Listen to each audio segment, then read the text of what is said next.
Question 1. True or false? Lightweight vehicles and mopeds making a two-step right turn must stop and wait when a green right arrow signal is displayed. To pass the Karimen written exam, you must apply Japanese traffic laws to split-second real-world driving scenarios. We are going to work through 5 essential true or false questions that target the most frequent causes of exam failure.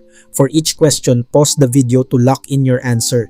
Then we will break down the exact legal and mechanical logic behind the correct response. The exam uses these specific scenarios to verify that a driver can identify the triggers for an automatic failure or a collision before they happen. Question 1. True or false? Lightweight vehicles and mopeds making a two-step right turn must stop and wait when a green right arrow signal is displayed. The answer is true. A green arrow allows standard vehicles to proceed in the direction of that arrow even if the main signal is red. But there is a strict exception. Mopeds and bicycles performing a mandatory two-stage right turn must completely ignore that right arrow. They are required to wait for the main traffic light to turn green before completing their maneuver. Let's move to question 2.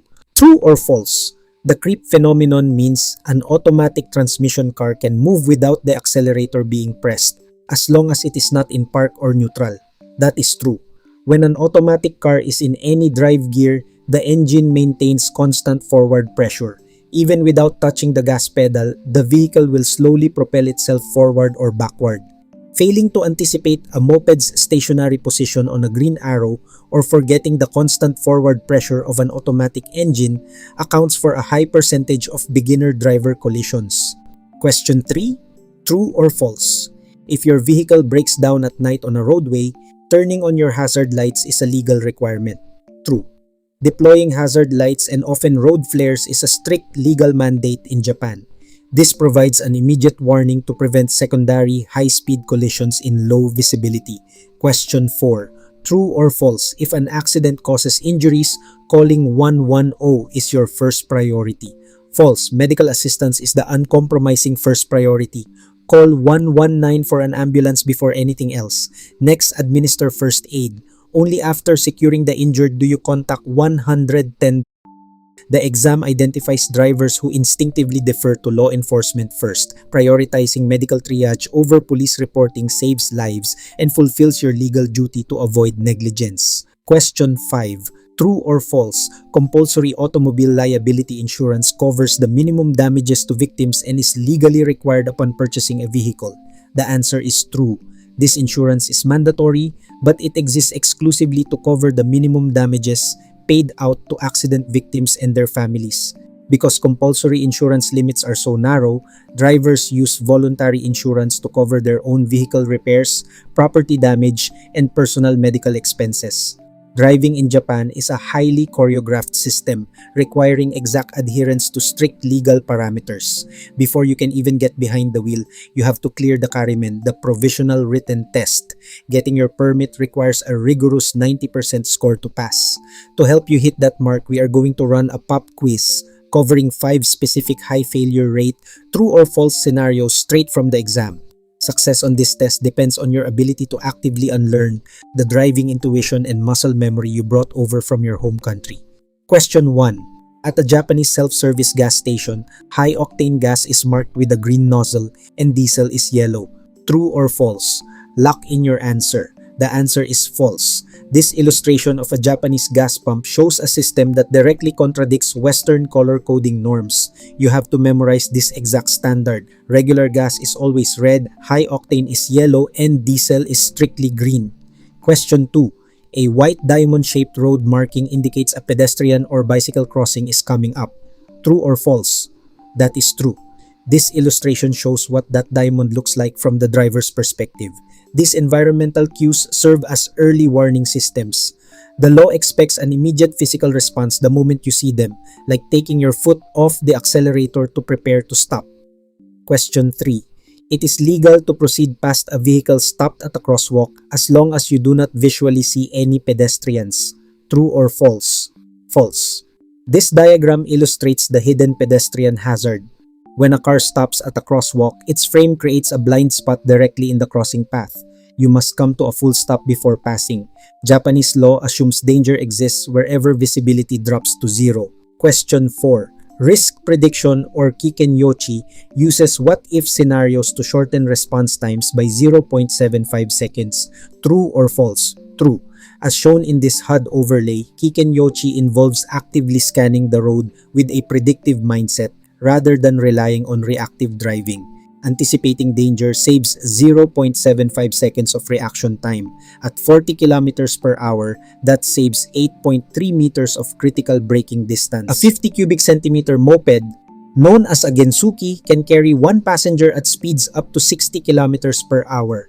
True or false? False. Looking at this vehicle classification matrix, you can see that the visual appearance of a moped does not dictate its legal capability. The 50 cubic centimeter class operates under uncompromising limits, a strict maximum speed of 30 kilometers per hour, and an absolute zero passenger policy. Through all 5 of these scenarios, the Japanese driving system consistently demands predictive caution and prioritizes the safety of vulnerable road users above driver convenience.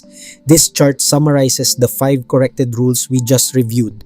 Take a screenshot of these principles to keep handy for your Karimen studies. Internalizing these specific counterintuitive regulations is what separates a passing score from a retake, and it ensures you are prepared for the reality of Japanese roads. If you walk into a Japanese driver's license center today to convert your foreign driver's license, relying on your intuition and years of driving back home is a fast track to failure. As of October 2025, the Gaimen Kirikae, the foreign license conversion process, follows a strictly standardized evaluation. Examiners now penalize drivers who rely on home country habits instead of Japanese procedural rules. This chart illustrates the exact quantitative shift. The written exam has expanded from a 10-question quiz to a 50-question test. To pass, you must hit a strict 90% threshold, requiring 45 correct answers. Clearing that bar requires absolute procedural compliance. Success depends on mastering the specific mechanics and legal definitions found in Japanese traffic law. The foundation of those mechanics is absolute priority for the vulnerable. On Japanese roads, the safety of pedestrians always dictates the legal flow of traffic. This official graphic illustrates Karimen question 22. When passing pedestrians on narrow or snowy roads, the law dictates that you must either maintain distance or slow down. Looking at the text bubble on the left, the legal reasoning is specific. Drivers are required to protect pedestrians from slipping hazards or being splashed by melting snow. Shifting focus to the center panel, question 25 applies an even higher standard for visually impaired pedestrians. If a person is using a white or yellow cane or is guided by a dog, you must come to a temporary stop or slow down. Providing this special care is a specific legal mandate. Failing to pause or slow down for these pedestrians constitutes a violation of safe passage laws. This strict adherence to rules often traps foreign drivers who use the horn to offer a polite warning in tight spaces. Look at this photograph of a typical scenario. You are driving down a narrow Japanese residential street, Aroji, and school children are walking ahead. Stop and think. Should you sound your horn to alert them of your presence? The answer is false. In Japan, sounding a vehicle's horn is strictly prohibited unless specifically required by a road sign or to avoid an immediate life-threatening hazard. The legally correct response when pedestrians block a narrow road is to press the brake, slow down to a crawl, and wait patiently behind them. This principle of unyielding compliance extends beyond pedestrian interactions and directly into high-speed infrastructure rules. This technical graphic breaks down question 24, focusing on the top section detailing tunnel driving. In a tunnel without designated vehicle lanes, overtaking another vehicle is strictly prohibited. The explanation box at the bottom details exactly why. Confined space and limited visibility make passing hazardous. You are only permitted to pass if the tunnel has clearly marked multiple lanes traveling in the same direction. In the Japanese system, infrastructure dictates your behavior. A lack of explicit permission like dashed lines on the road defaults to an absolute legal prohibition. Passing the Karimen Learner's Permit test and the final exam requires you to fully internalize this mindset before you step foot inside the licensing center. To navigate this system, you need to know the core terminology. Gaimen Kirikae is your license conversion, Karimen is the learner's permit, Honmen is the final exam, and Kiken Yochi is the guiding philosophy. That final term, Kiken Yochi or risk prediction is the ultimate goal of all these traffic laws. It is a driving method that uses what-if scenarios to constantly prepare for hidden dangers. The October 2025 rules are rigorous, but adopting this framework of extreme procedural compliance will lead to a successful license conversion. That covers our 5 major friction points.